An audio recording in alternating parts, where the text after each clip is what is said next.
I'll have a triple martini with 2 slices of raw bacon. Use the Lunatic Fringe vodka. They keep a bottle behind the bar for me. And bring my friend Piper here an Irish car bomb. What's that? Never mind, just drink it. Now, Piper, how long have you been an intern with us? It's Skylar. My parents picked the name because... Skylar, Piper, Scooby-Doo, it doesn't matter. It reminds me of an old Italian proverb. The pig says to the lamb, Happy Easter. And the lamb says, Bah, fangool, which means you can go... What does that story say to you, Piper? You don't want to be the lamb at Easter? Exactamundo. Don't be the lamb. That's how you survive in public radio. Find out what they're eating that day and be something else. Be the thing that eats the other thing. You know, bang on your chest. Be the hunter, not the prey. Come on, do it with me. I'm not sure. I mean, people are watching us now. Just do it, Piper. Get in my car, drive to NPR. Don't wanna be the lamb unless they're eating ham. Oh, that's the way it goes. Time to do the nose. And did I say you could stop? Sorry.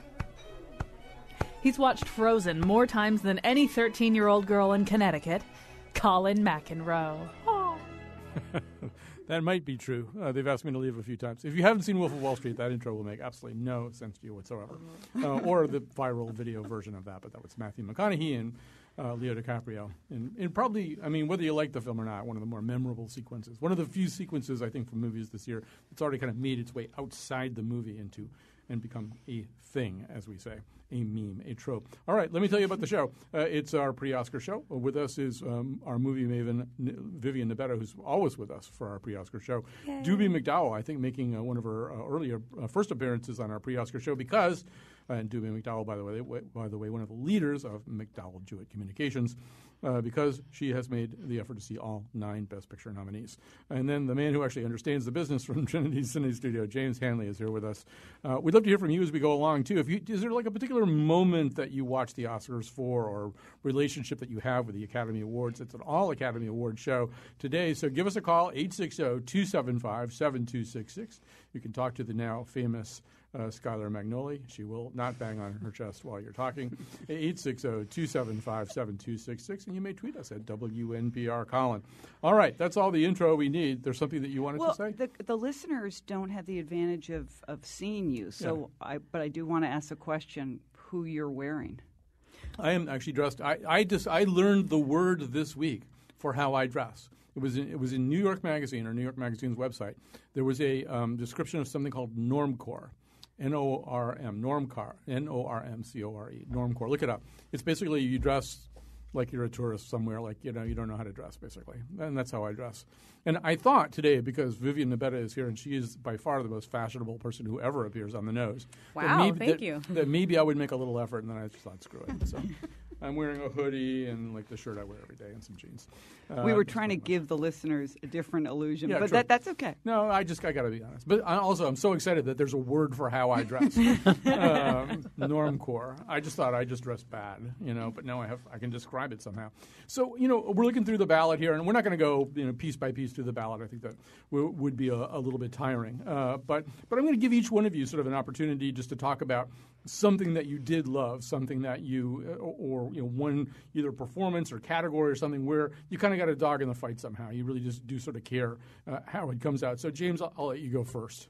Well, one of the things I'm struck by actually in having going through the list of certainly Best Picture nominees is that there are so many interesting films this year for different reasons. Some in sort of cinematic ways, but there's also, to me, something that is really significant in that 12 Years a Slave is to me the most significant film because it is a difficult film to watch. It's dealing with a difficult subject, but it's made expertly by a brilliant director, I think, and it's something really remarkable. It's that sort of uncomfortable place that Hollywood finds itself sometimes, that there's a feeling about it that, okay, this is addressing a serious social issue, but it's surrounded also by these films that are actually also serious but not serious, and I'm thinking of things like The Wolf of Wall Street and American Hustle, which I think are entertaining, but I'm not sure that really engage the horrible nature of what's going on, or what has gone on in the case of American Hustle. And I compare that sort of thing, that you can go to those movies and see brilliant performances, great directing, and I think particularly in case of Wolf of Wall Street, Martin Scorsese is at the top of his form with the characters and with what he's saying there. But I come back to the seriousness of 12 Years a Slave and feeling that it was really remarkable to sit with an audience and watch that film and actually feel that people were engaging with it from a point of view of actually seeing what was going on and recognizing who the characters were in the movie. And by that I mean making you watch things that realize that what went wrong, what went on with slavery was a crime, and that this was criminal behavior that was happening against other human beings. And I think that is so significant. That would be the top of the line for me. The other thing I'm sort of absorbing more now is the director, the somewhat confusingly named Steve McQueen.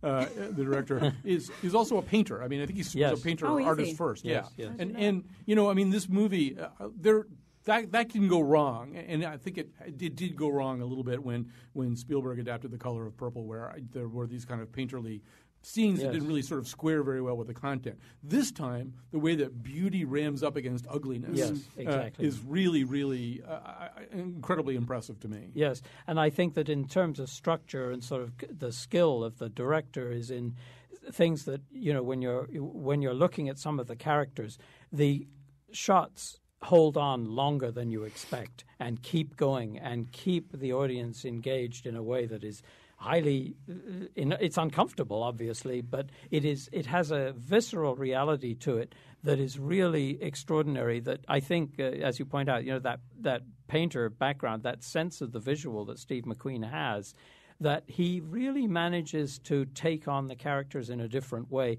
And it's such a contrast to the way, actually, that American Hustle and Wolf of Wall Street are more allied to the short attention span, quick-moving, rapid exposition of plot, that this is actually sitting still. And there's one shot of Chiwetel Ejiofor at one point that he is just looking and turning slowly, almost looking at the audience, and it's an impossibly long shot. And it's things like that are so new and different to me. All right. Doobie? I was going to agree with the shot of him hanging when he is almost dead. Absolutely. That was such a long shot and just unforgettable. Yes. Yeah. I agree with you, James. Of course, I'm going to agree with everything James says because he's James and he knows so much more. That. It's usually the way to go. I second exactly.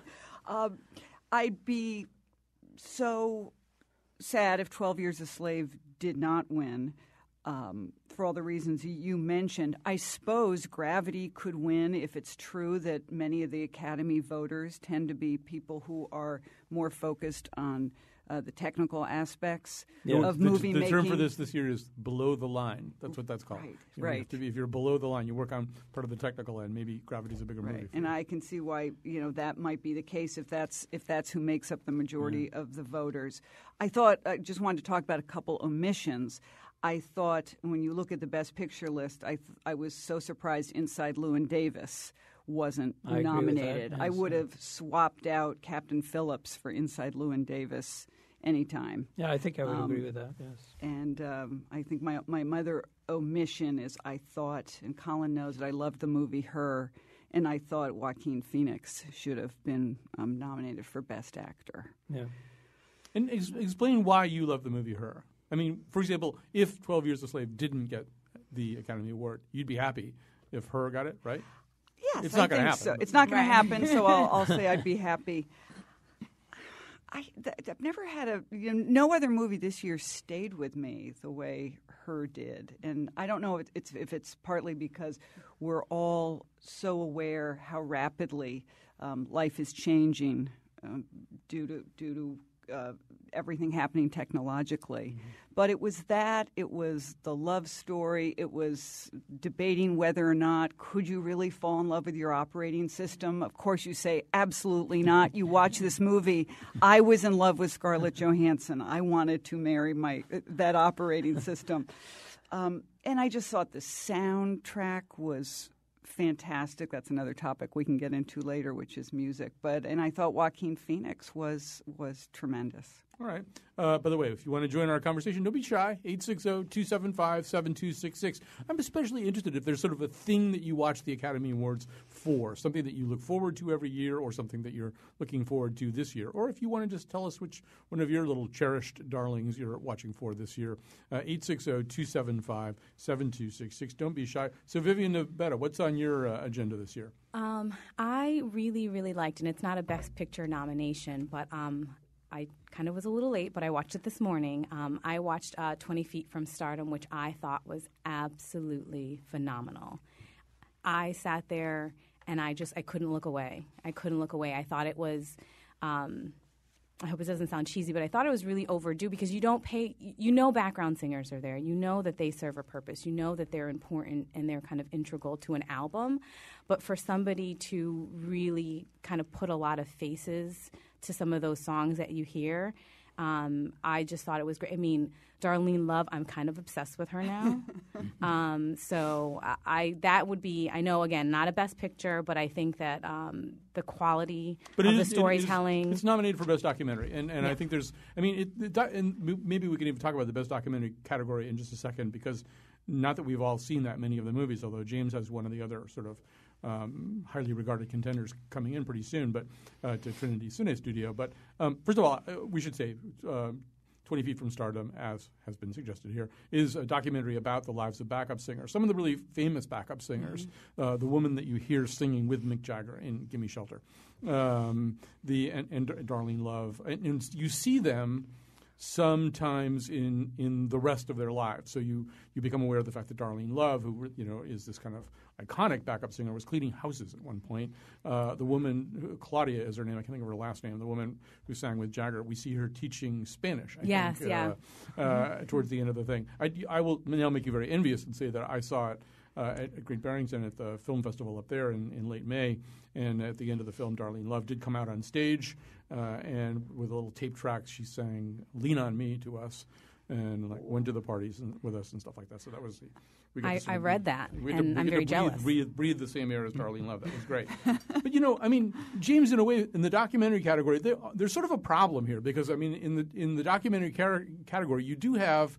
And I suppose you could say the same thing plays out in Best Picture, but it seems to me it plays out more starkly. You have a movie like this, which is a pure act of enjoyment, and it also looks at certain kinds of unfairnesses and odd ways that life kind of turns out and things like that. I mean, it's not a completely unserious movie.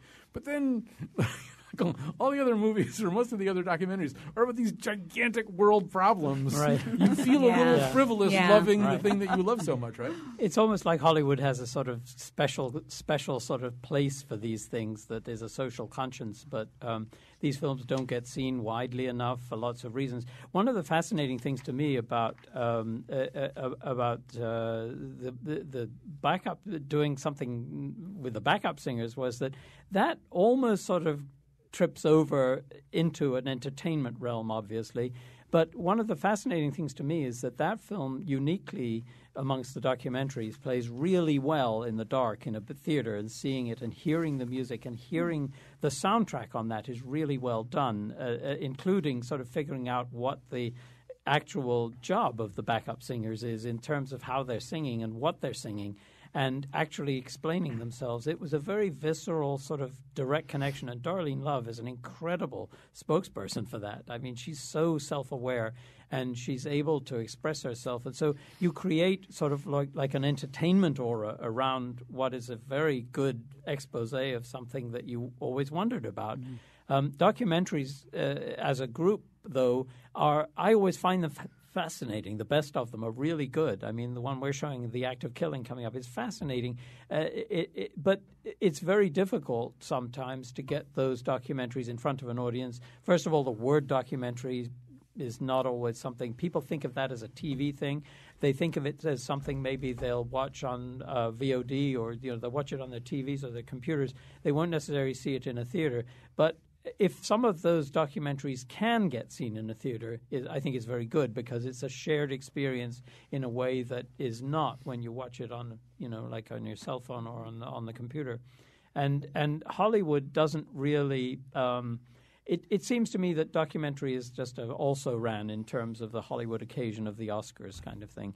There are a few other connections too. I mean, I feel somewhat that way with Best Foreign Film, how that's selected and so on. But I think that there are some documentaries out there that can really break through, but they have to be treated right. You have to get them in front of the audience, and that's the tough thing, I can tell you. It's a great point that you make about watching them with other people, and there is. Watching 20 Feet from Stardom, I keep getting 12 Years a Slave and 20 Feet from Stardom mixed up in my mind. But watching 20 Feet from Stardom with a large audience, and there was gradually this kind of emotion building up in the room. Exactly. I can imagine. Yeah. I watched one, I can't recall the name of it anymore, but it was a documentary about, I think her name is Deborah Peaker, a woman who was placed in jail for killing an incredibly abusive spouse, and about like everything that went wrong for her. I watched that 3 or 4 years ago up at in Great Barrington. Also, it's a film festival audience, so they're a little bit more charged up. But it was amazing. People were noisily weeping for the last 20 minutes. Yeah. I mean, people are just sobbing around you. I mean, it really does kind of make a difference, and I think documentaries can really do that. I want to just look at one category because it is kind of interesting. There's a lot of interesting nominees there, and it's a kind of a way in to talk about maybe what one of my little darlings is this year. And that's Best Actor. Doobie, you were saying that you wish Joaquin Phoenix were up in that category. Instead, it's Kristen Bale from American Hustle, Bruce Dern from Nebraska, Leo DiCaprio from The Wolf of Wall Street, Chiwetel Ejiofor from 12 Years a Slave, and Matthew McConaughey from Dallas Buyers Club. And I know that you've seen all those movies. I saw some of them with you. As we went down the home stretch, Doobie and I and our significant others / spouses started seeing some of the last, rounding up our last 6 or 7 of the. So anyway, so you can't have Joaquin. Do you have a preference in that category?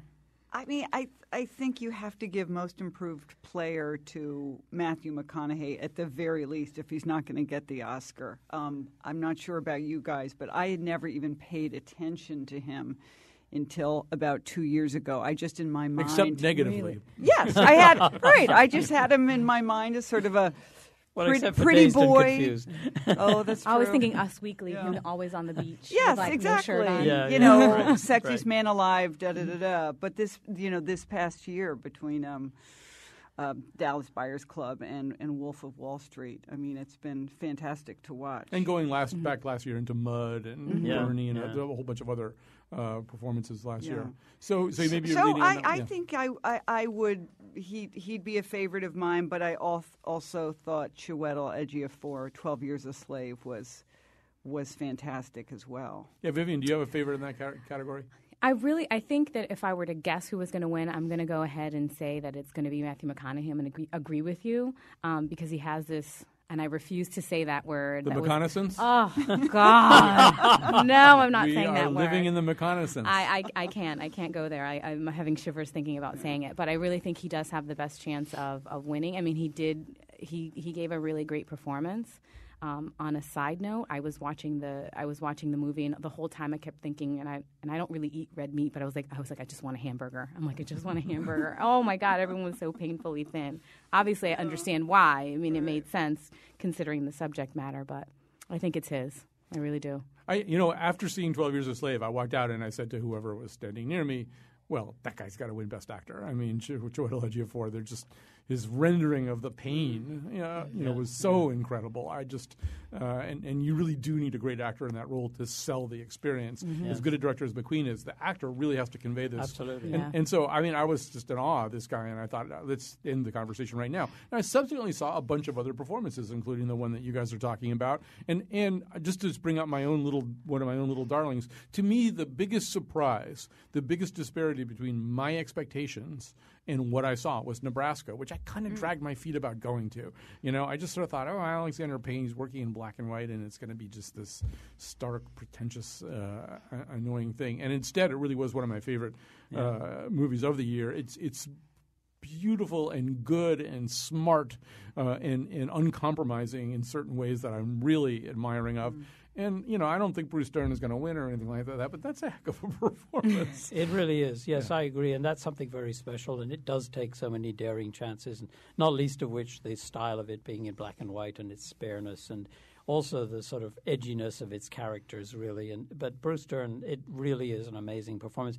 That's one of the things that's fascinating to me about Best Actor. I agree about Chiwetel Ejiofor. That's a standout performance, absolutely. But Matthew McConaughey, I think, deserves it. But I have to say, the whole sort of like social media surrounding of it is making me feel like, it's getting on my nerves a little. But I understand why, but it just, I don't know, it just doesn't get through to me. But Bruce Dern, I think, my goodness, at his age, to be doing a part like that, taking on a part like that, and being willing to do it in black and white and be like a really dislikable character at times, that is really, that's what acting is all about. And I don't think he would win in the Hollywood universe. He's not going to win, but the fact that it's getting the notice and it is something so special, I think, is an indication of some of the territory we're dealing with here. That there are some really interesting performances and great films,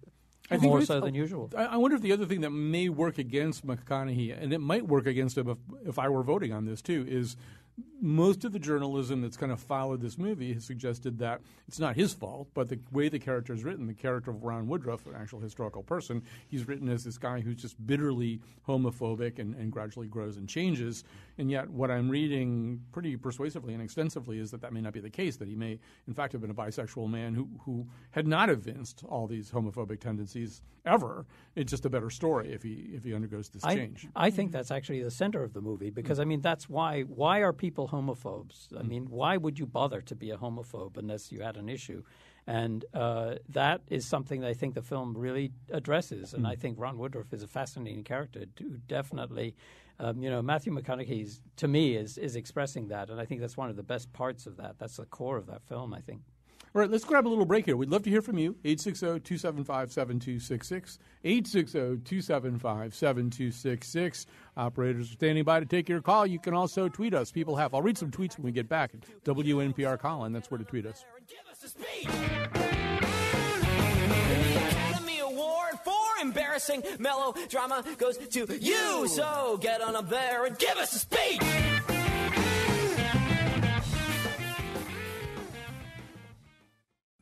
All right, so we're back. It's our pre-Oscar show. I'll read a few tweets here. Dave Diamond tweets, I love both 12 Years a Slave and Nebraska. Both were just so real, but in vastly different ways.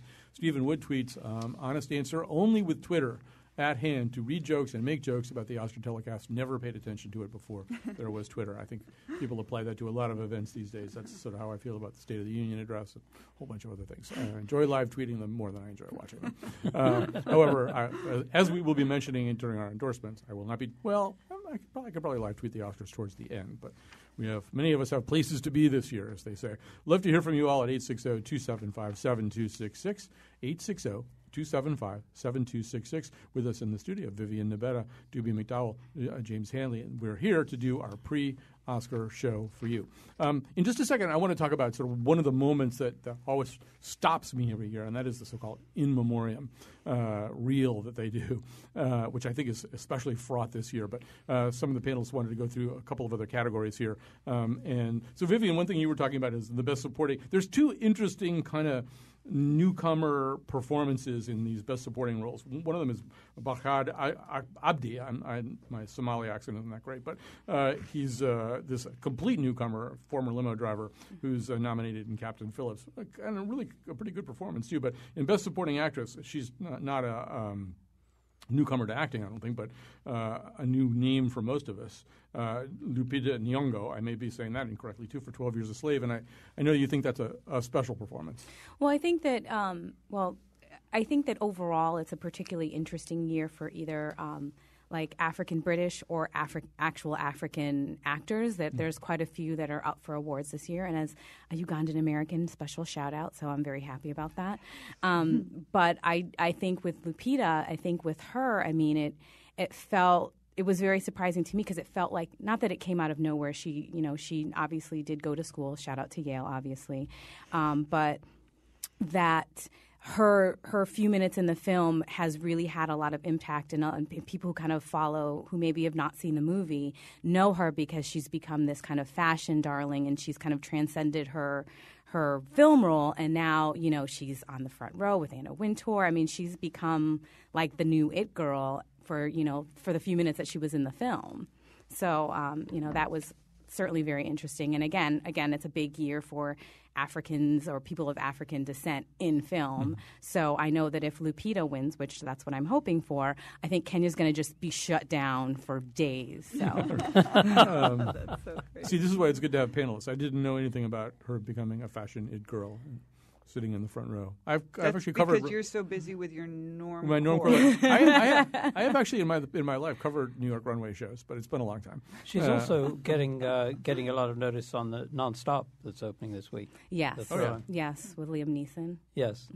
Well, poor Liam Neeson. I mean, obviously, but well, anyway, there's a big interview over the weekend with Liam Neeson where they didn't really ask him any questions about all the really bad movies that he's made over the last few years, but I understand why. So Doobie, you want to talk also? I just, in terms of the best supporting actress, I'd love to see her win. I would too. It would be great. I certainly would too. I think the money's kind of on Jennifer For Lawrence Lawrence, right now. yeah.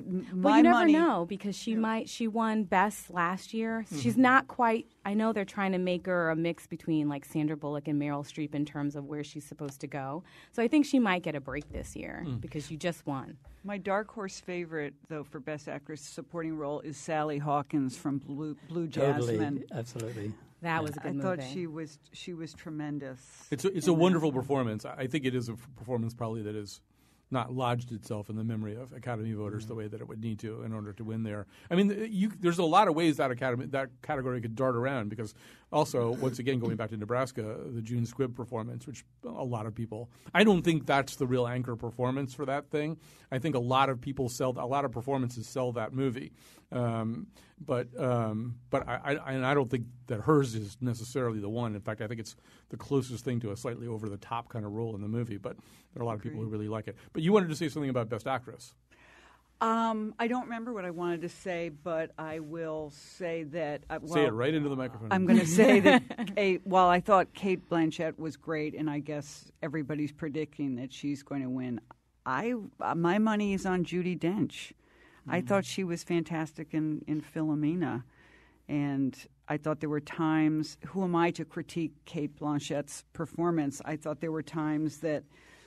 I'm not sure overacting is the right word, but I just thought Judi Dench's performance was so pure and true and carried that movie. And I think that's a very interesting contrast there, actually, yes, because I think that the truth of that character and her ability to convey that character and the nuances of it was really beautiful. I think Cate Blanchett's performance is like – it's like an almost acting school perfect performance. It's beautifully done. But to me, at the center of that film was actually Sally Hawkins, because I thought Sally Hawkins showed a sense of vulnerability, her own self-awareness, the fact that she has this sort of intellectual capacity to understand chaos and trouble, yet she keeps on doing it. You know, and like she can't escape it kind of thing. And she just, I don't know, she reads it very well. I just love that performance. But one of the things I think that's interesting about Lupita Nyong'o is that few minutes that she had of real intensity in 12 Years a Slave was just, to me, an incredible virtuoso performance that had a naturalness to it when she's protesting about how she picks more cotton than anybody else, you know, and she's being mistreated, and nobody's respecting her for, you know, she's gotten in trouble for having soap. You know, the one thing that she wants to be is clean. She conveys that with an incredible, powerful intensity. I mean, I that's a performance that to do that in such a short period. And you know, just mentioning one other thing about that film too. There's a few minutes of the film that are really when what is her name? I'm missing her name. She's sitting. Alfre Woodard. Alfre Woodard, yes, I'm sorry. Alfre Woodard has this few minutes on the porch where she's dressed to the nines. She's, the favored slave. She's sitting at the table. She knows and she conveys in every move and every word. She has no power, zero. And yet she's sitting there with all these accoutrements of finery because she's agreed to be exploited. And she's there as kind of like this advisor kind of thing. And yet there's the man she's sleeping with standing just below on the veranda, which shows you the true power relationship. And Alfre Woodard has this ability to convey with looks, just fractional looks, and she's another person. I just think that's another of those spectacular performances this year in a tiny part. And Alfre Woodard, sorry, I cut you off. No, I was saying Alfre Woodard is always good. I mean, she's been around for a very long time. I don't think I've ever seen her, even in stuff that could have been, She's always great. She's always great. And the fact that she's willing to do this in a short part, in a tiny part in this film, was really significant, I think. What are you going to say about Michael Fassbender? Michael Fassbender, I thought, was amazing in 12 Years a Slave. And I left the theater thinking, boy, if that guy isn't nominated, he should be. Yeah. Well, some of the comments, comment about Alfre Woodard, too, it gets back to a point that I've tried to make in the past, which is not in the Oscars. There are already too many Oscars. But one of the 80 billion different film award series that they have, there should be a category for sort of sub-supporting performances, things that are not even supporting roles, things that are the great 3 or 4 minute performance. Absolutely, I agree with you. They're just because those happen all the time, and they are. I actually think in Nebraska. I was going to say you wrote about the woman in Nebraska. Describe who that is. There's a woman. I can't even summon her name to mind right now, but she plays the local newspaper editor. And she's the woman, as a young woman back in the high school days, she's the woman who lost Bruce Dern to the woman he wound up marrying. The Bruce Dern apparently having been some kind of a prize at that time. And so, she's not on the screen very much, but there's something about this incredible little conversation that she has with Will Forte, who does this magnificent job. It's a veracity, extraordinary clarity that comes through from that, I agree. Yeah, sometimes are these little tiny performances that you just think should be honored.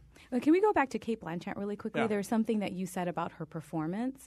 I think for me, what I really liked about Blue Jasmine, I think that when you have a film and someone is kind of becoming unhinged, there is this tendency to overdo it, and it's like, I'm super crazy, you know what I mean? Go from 0 to 60 in 7 seconds. Yeah. And what I really liked about her performance, and not that she ever really does anything wrong because she is Cate Blanchett, was that it felt like you could understand it. Do you know what I mean? It wasn't over the top. It was very kind of like, this is happening and then this is happening, and it was very subtle, and it felt much more real than if she had just kept going and had just completely exploded. Yeah, and that for me is what did it. Yeah, I agree. She's not a histrionic actress. I mean, that really, I agree, that part of it.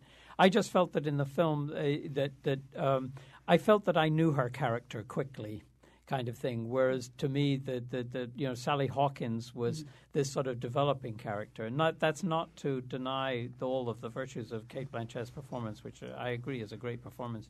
It's just interesting to me that in that film, which often happens actually in Woody Allen films, interestingly, there's some character in the background who develops that way. That's true, and she did do. I mean, you're right. She did do a phenomenal job, because you wonder, what she's feeling inside after her sister did all the things that she did, and now she's living in your house and she's ruining your life.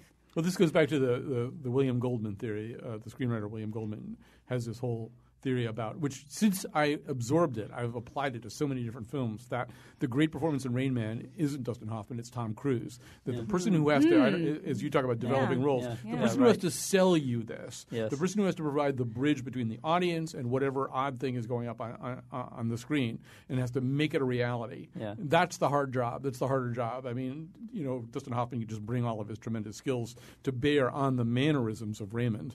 But Cruise has to make Raymond real for us, and I think that's true of a lot of these kinds of performances. Let me grab a call here from Tom in Unionville. I'm going to do this slowly because there we go. Hi, Tom. You're on the air. Hi, Colin? Yeah. Oh, well, anyway, I'm like Doobie. I saw all 9 films this year. We actually saw them together. It's okay if you say that on the air, Tom. Oh, that would be great. I didn't see them all together, though. Well, maybe with you, but not. I didn't see them. I saw them all different times. But I have to agree with her in the one on Her. Mm-hmm. I didn't like the film at all, but that film was the one that stayed with me the most.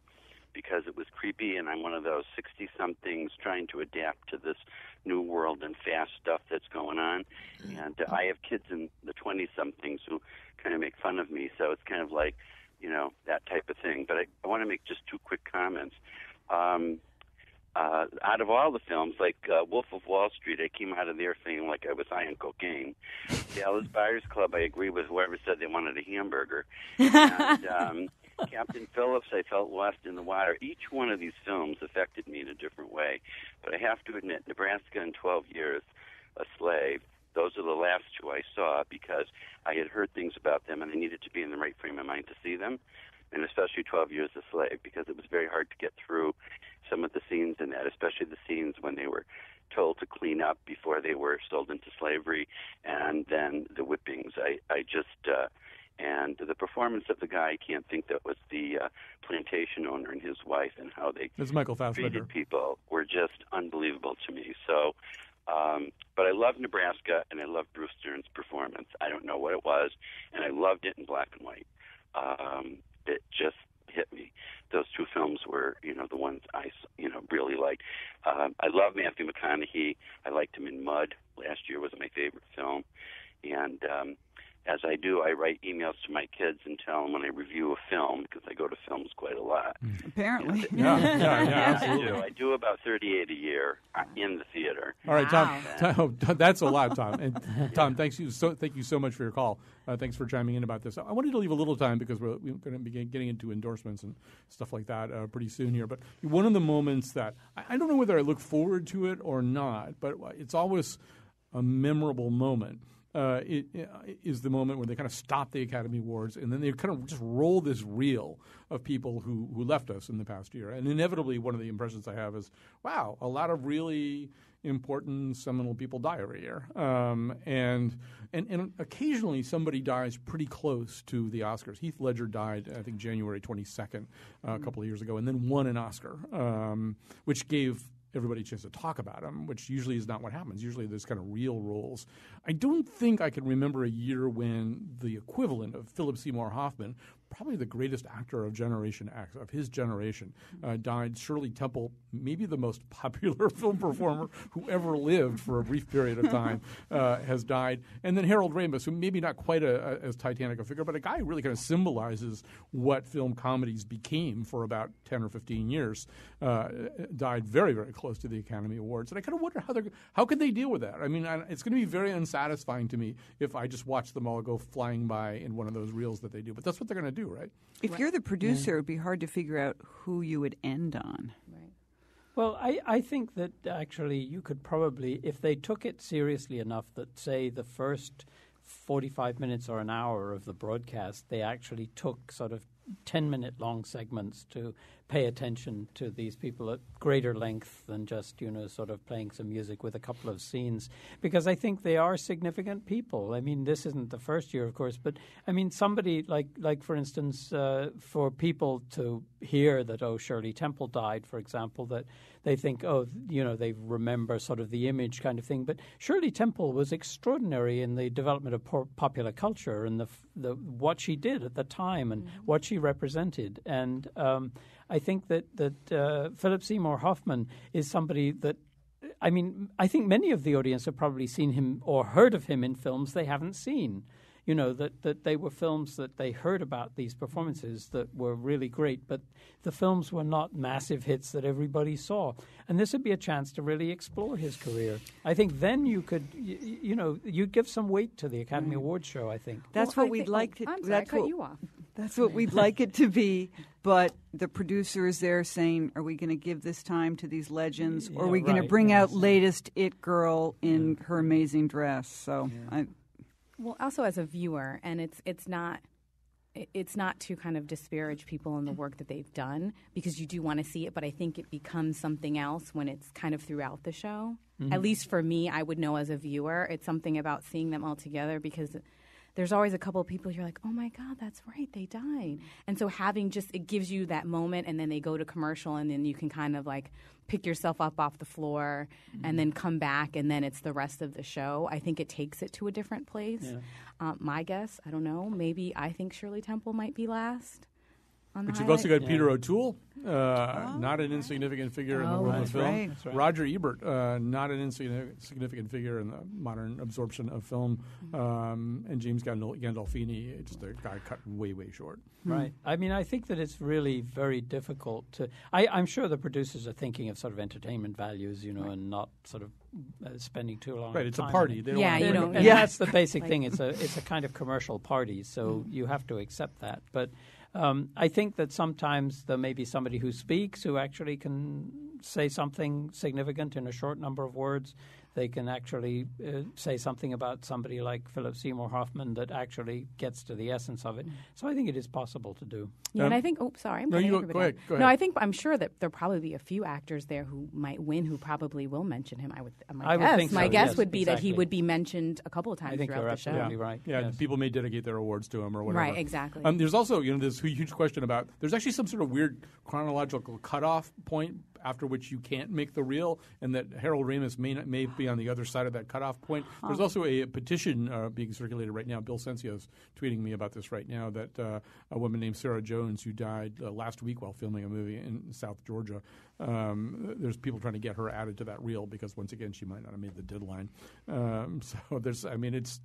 I don't know. It must be my Irish take on the Oscars that this is really what I want to focus on. For a second. The obituaries, basically. We call them the Irish sports pages for a reason. All right. So let's take a quick break here. That way we'll have a little bit extra time to endorse, and maybe over the course of endorsing we can bring up a few other, cinematic gems that are worth talking about. Win the Academy Award. I can't the way you broke my heart. Your performance was the best of the year. It was convincing and it seemed sincere. You should win the Academy Award. I can't the way you made me cry. Your performance was the best of the year.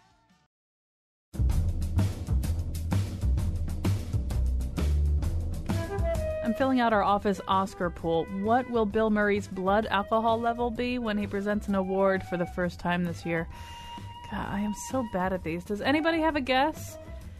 Today's show was produced by Betsy Kaplan and me. Our intern, Piper Magnoli, appeared in the intro. It's Skylar. Katie Tolarski is our executive producer. The part of Bill Curry was played by Crispin Glover. For show pages, articles, and photos of the Faith Middleton Show staff at last year's Olive Garden after party, visit our website, WNPR.org. On Monday, The Scramble tackles the best and worst of the weekend. And now, back to Colin. All right, now time for endorsements, and I'm leaving a little extra time for endorsements because it'll allow us to say some things that we didn't manage to say as we sort of loped through the Oscars. But James, I'll let you start out.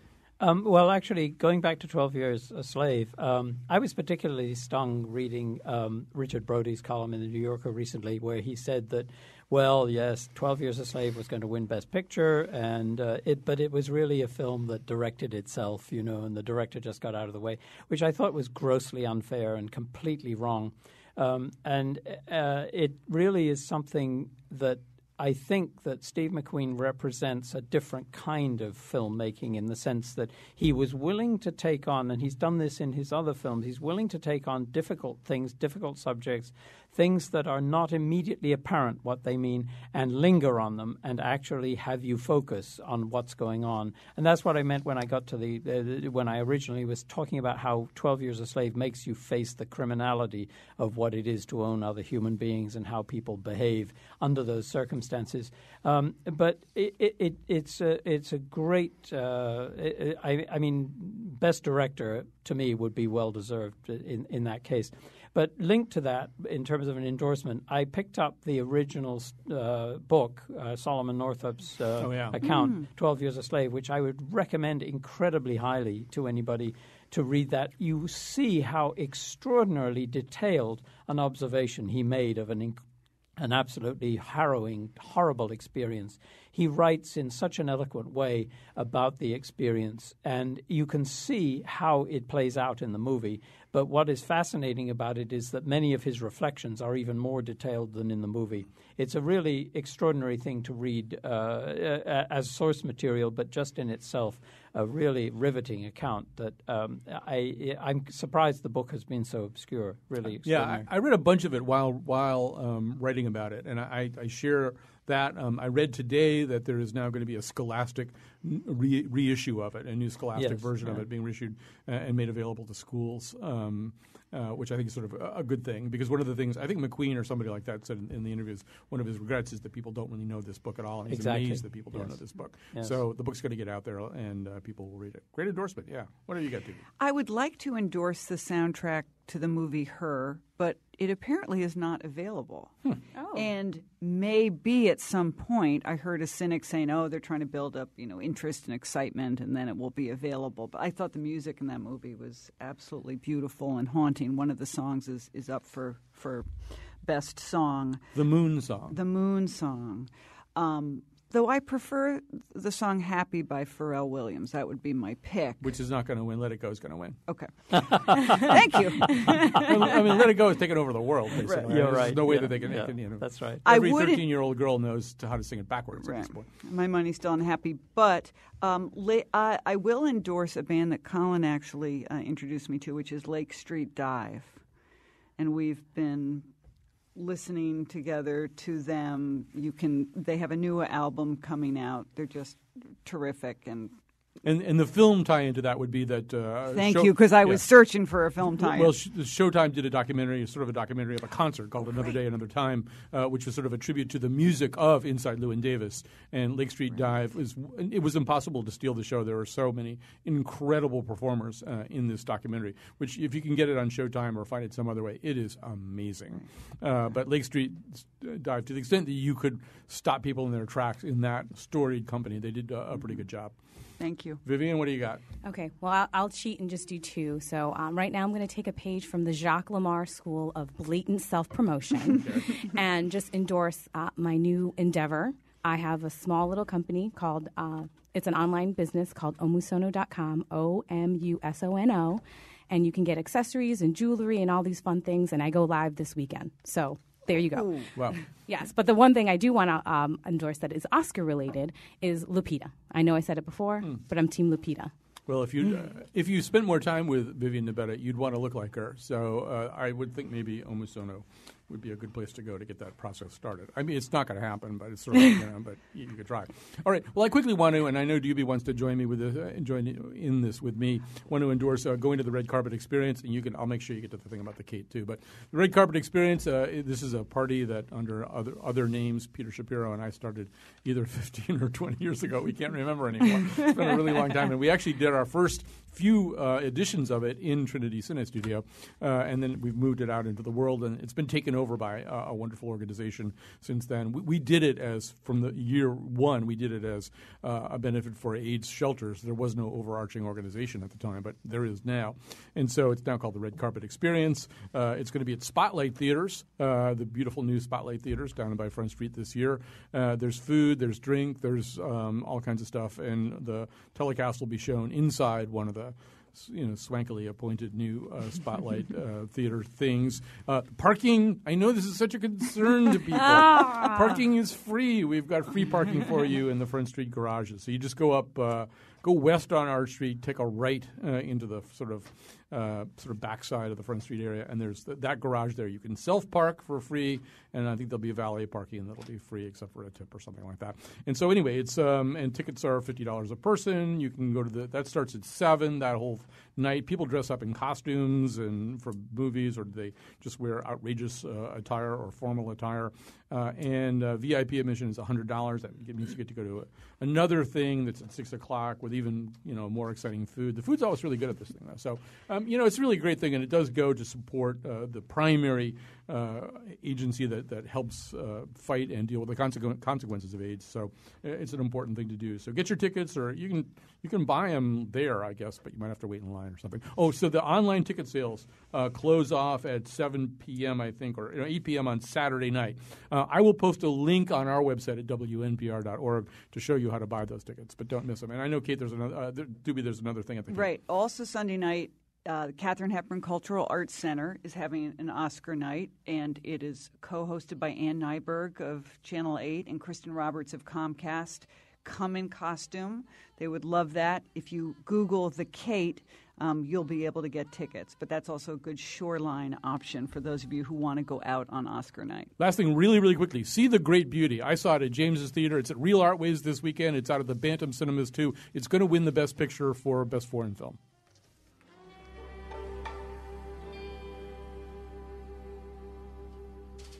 I'm Kyone Wolf, and no matter who wins at the Academy Awards on Sunday night, we all know who the real winner is. Quentin Tarantino's coke dealer.